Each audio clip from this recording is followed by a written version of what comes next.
Hayırlı gün, hürmetli ата-аналар және сүйікті менің шәкірттерім. Бүгін сіздерді көргеніме өте қуаныштымын. Олай болса, кішкене ғана біз назарымызды экранға аударсақ, балалар, бәріміз видеороликті тамашалайық. Отбасы бұл жылдары бірнеше адамның бірге тұруы емес. Ол шағын әлем. Біз экраннан қандай видео тамашаладық? Не туралы? Отбасы туралы, иә? Олай болса, әр адам үшін ең қымбат, ең қасиетті мекен оның отбасы. Отанға деген сүйіспеншілік осы қара шаңырақтан басталады. Отан отбасынан басталады. Сондықтан әр отбасы бала тәрбиесіне жете көңіл бөлуі керек. Бүгінгі сынып сағатымыздың тақырыбы отан отбасынан басталады. Олай болса, бүгін бізде сынып сағатымызда тәрбиенің және өзінің отбасындағы өнегенің шынайы өмірде бала тәрбиесінің қыр-сырын меңгерген ата-аналарымыз қонаққа келіп отыр. Олай болса, бізде Жанат Данелияның әжесі, қане балалар, қол шапалақтап қояйық.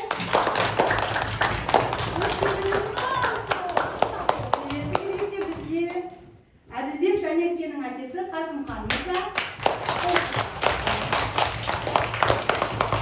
және Мақсұт Аминаның анасы Динара ханым. Ұмытпаған ұлтын асыл анасын, жалғай бергін ағайынның арасын. Сәбиіне мейірім шашып шуақты, сезімменен сусындатқан санасын. Ақыл деді аналарым таз еді, пейіліне айтар ойы саз еді. Иман жүзді мейірімді болған соң, намыссыз қыз, әдепсіз ұл аз еді деп Қазақстан Республикасының білім беру саласының үздігі жақсы гүл шарпқан қызы жырлағандай, әрбір баланың бас ұстазы ол сіздер, ата-ана. Қане балалар, мынау тұрған кімнің отбасы? Амина. Олай болса, Аминаның отбасы туралы әңгімесін тыңдайық, иә? Менің отбасым өте жақсы адамдар.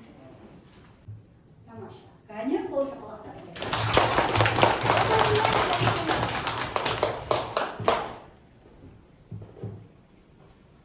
Мариямның отбасы. Қане Мариямның отбасы туралы жылы лебізін тыңдайықшы кәне. Бұл менің отбасым. Мен отбасымды қатты жақсы көрем. Өткенеден біз отбасымен бірге әрқашан қыдырамыз. Мен отбасымды жақсы көремін қатты. Тамаша.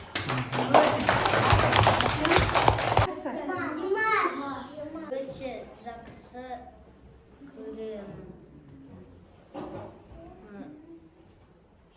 Отбасында кімдер тұрады, Димаш? Сенмен бірге кімдер тұрады отбасында?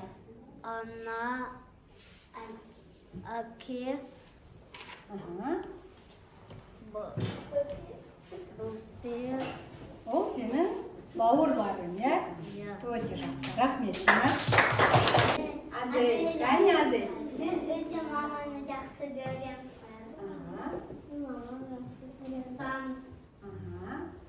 Мама бізге ең жақсы нәрсенің барлығын береді, иә?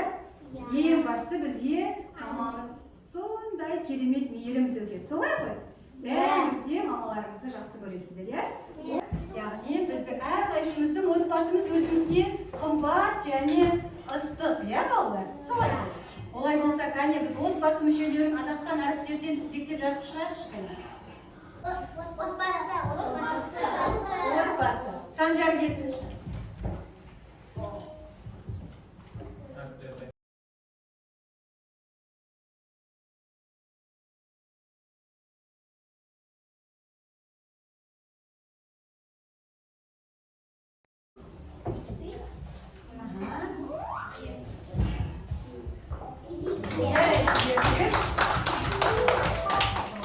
Енді алдарыңызда сіздермен бірге біздің көптеген кейіпкерлердің ертегісі қоянды танимыз ба?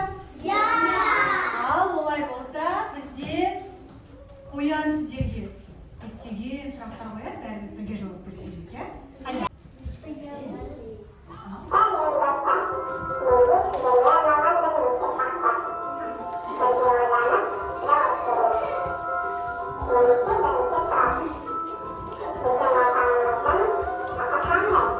Біздің отанымыздың аты қандай? Отбасы!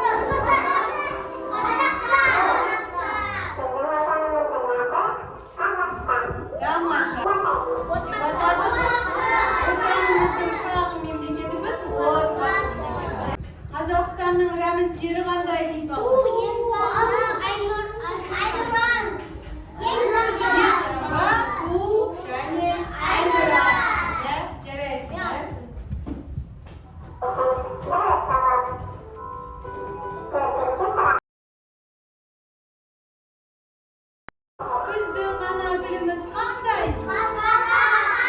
Қазақ тілі, иә? Кәне олай болса, бәріміз орнымыздан тұрайық.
Кәне бізде әжеміз бастасын. Біздер Данелияның әжесі. Иә, балапандар. Біріншіден сіздерді таныстырып қояйын өзімді сіздерге. Сендерге дейін бә, сіздерге дейін бә, сіздер дегеніміз көп деген сөз, сендер дегеніміз әрбіреуімізге айтып жатырмын. Мен Данелияның ұлы әжесімін. Ұлы әжесі деген білесіңдер ме? Мысалы, сендер немересіңдер, а ол маған шөбере. Мен ол баланың ақжол болып, ертең үлкен азамат болыңдар, үлкен маман болыңдар.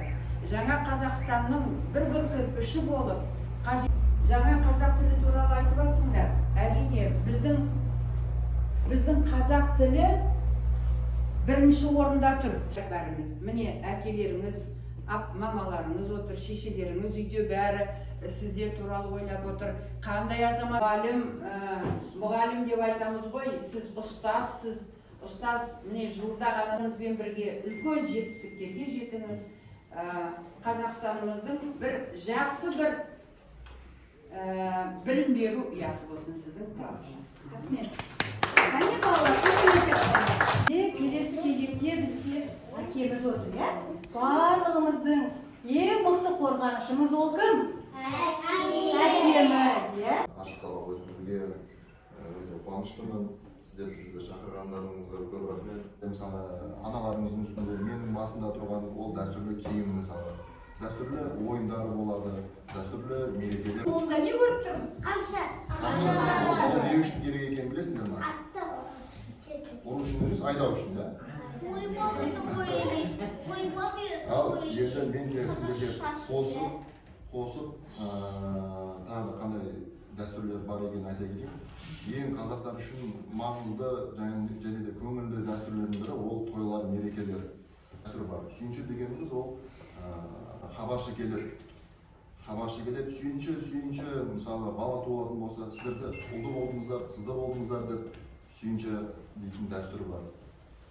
Одан сендерге өз тарапынан, ата-аналар тарапынан тек қана сәттілік тілеймін. Бәріміз де осындай сендер сияқты мектепте оқыған болатынбыз. Бұл өмірдің өзінің бір уақытысы болады. Бәріміз мектептен өтеміз, бұл мектептен кейін тағы да университетте оқимыз. Сол барлықтарына сәттілік, апайларымды тыңдаңдар, сабақтарымды жақсы оқыңдар. Көп рахмет. Аналарымыз, иә балалар? Олай болса, кәне бізде Аминаның анасына сөз кезегін берейік. Сіздермен балалар бүгін жаңа айтып кеткендей, мен сіздерге тағы да бір біздің ұлттық дәстүрімізді айтқым келеді. Білесіңдер ме, не үшін баланы бесікке бөлейді? Ұйықтау үшін. Иә, баланы бесікке жатқызған кезде не айтады? Бесік жырын айтады, иә? бесік жыры деген ол баланы бесікке жатқанда айтылатын өлеңі, да? Ұрпағыңды түзегің келсе, бесігіңді түзе дейтін. Сол себебі тәрбие сол бесіктен басталады. Сіздерге қазір тілегім келіп отқан тілектердің бірі, сол сендер саналы болыңдар, біздің кемел ұрпағымыз болыңдар, ақылды болыңдар, тәрбиелі, тәртіпті болыңдар. Себебі әр білім тәртіпсіз білімді тыңдап, айтқанын жасап, тек қана алға қарай жүре беріңдер. Әрбір айтылған мұқият сөздерді мұқият тыңдап алып отырсақ, біз алдағы уақытта жақсы тұлға, жақсы бала болып қалыптасатынымыз сөзсіз. Біз оқушылар сіздермен ары қарай сабақ барысын жалғастырайық. Бізде қазір постер қою. Біз постер қоюды білеміз, иә балалар? Қазір сіздердің алдарыңызға бізде екі топқа бөлінген балалар. Бірінші топқа отбасы, екінші топқа отан деген тақырыппен, сол бойынша балалар кімде қалам бар, қаламдарыңызды дайындап отырыңыздар. Отан мен отбасының ара-жігін ажыратып, қане біз өзіміз постер қоямыз. Отбасы, отбасының жанындағы кішкентай жүрекшелер, бұл жүрекшелерге отбасының мүшелері. Отбасы дегені қалай түсінесіздер? Шетінен жазып, жабыстырып шығамыз, иә? Келесі тақырып бізде отан. Отан. Біз күннің шуағын шашып. Қане қаламдарымызды алып бәріміз жақындап істейміз бірге.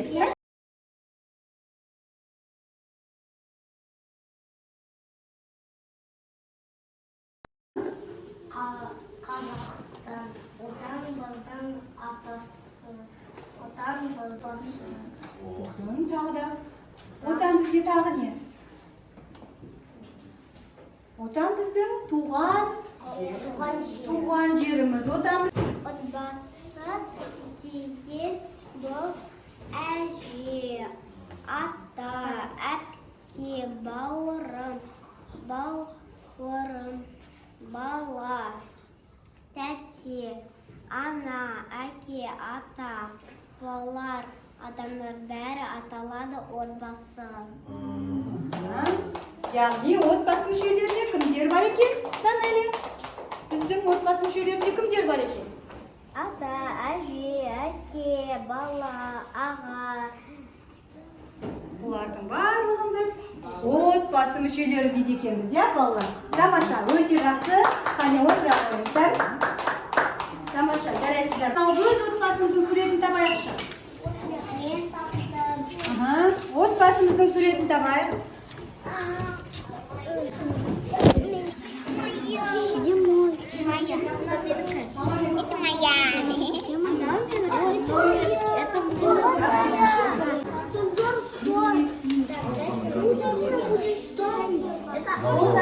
Сіздердің отбасының суреттері бар. Қойындар, бәрін қойындар.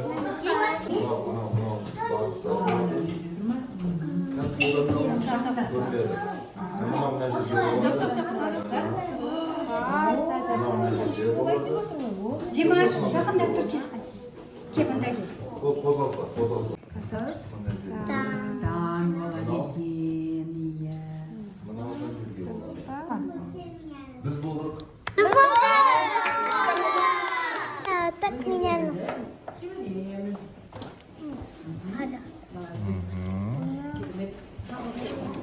Так, мына дұрыс жасамаққа, біздікі дұрыс жасады.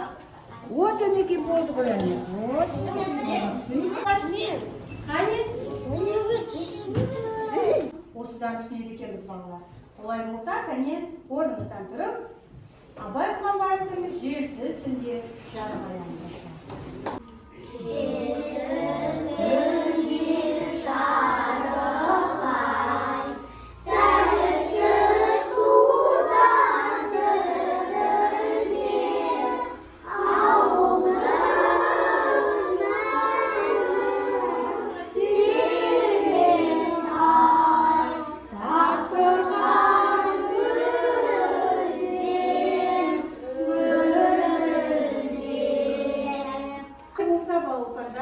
және құрметті ата-аналар, яғни тәрбиенің бастауы ата-ана, ата-әже, ал жалғастырушы біз ұрпақтарымыз. Ұлт болашағы отбасынан басталатынын ұмытпайық. ұлдарымыз ұятты, қыздарымыз қылықты болған. Балалар, елді сүйсең, елің сені сүйеді дейді дана халқымыз. Тәрбие қаруымыз. Біз сіздерге үміт артамыз. Болашақта сіздер ата-ананың үкілеген үмітін ақтайтын, елімізге еңбегі сіңетін адал азамат болады деген үлкен сенім білдіремін. Бүгінгі біздің сынып сағатымыз осымен өз мәресіне жетті. Оқушылар, кішкене көңілімізді көгілдір экранға аударсақ, біз қауіпсіздік ережесімен танысып аламыз, иә? ойнауға ұстауға да болмайды. Балақай, көлік жүретін жолдың үстінде ойнауға болмайды. Өтіп, велосипедті қолға ұстап өтеміз. Балақай, беті қолыңды жумай, тамақ ішу. Балақай, танымайтын адамға есік ашуға болмайды. Суға ата-ананың қарауынсыз, рұқсатынсыз түсуге болмайды. Балақай, терезенің алдына шығуға болмайды. Терезе сынып кетуі мүмкін. Кір жуатын машинаға жақындауға болмайды. Жұмыс істеп жатқанда қатты қозғалады. Көлік жүретін жолда сырғанауға болмайды. Көлік тайғанап тоқтай алмайды. Балақай, рұқсатсыз сөзге қарауға. Оқушылар, біздің алдымызда күзгі демалыс келе жатыр, иә балалар? Сондықтан да өзіміздің деніміздің саулығы үшін, ата-анамыздың біздер үшін уайымдамау үшін біз осы көрсетілген қауіпсіздік ережелерін мұқият сақтауымыз керек екен. Сондықтан да әрқайсымыз үйде өзіміздің саулығымыз үшін қауіпсіздік ережелерін мұқият сақтаймыз. Олай болса балалар, экраннан көрген видео уроктан не түсіндік? Әне балалар не түсіндік? Ержігіт айта қойшы, терезеге неге мінуге болмайды? Өйткені қойсын. Терезе сынып Қалады, сосын қойсын. Тамам. Әне Мариям жауап бере қойшы, жол үстінде ойнауға бола ма екен? Жоқ, өткенеден машина тоқтамай соғады мүмкін. Бағдаршамнан қалай өту керек жасымен? Қандай түс жанғанда біз бағдаршамнан өтуіміз керек? Қатты сөйлейміз. Жасыл түс жанғанда бағдаршамнан өтуіміз керек, иә балалар?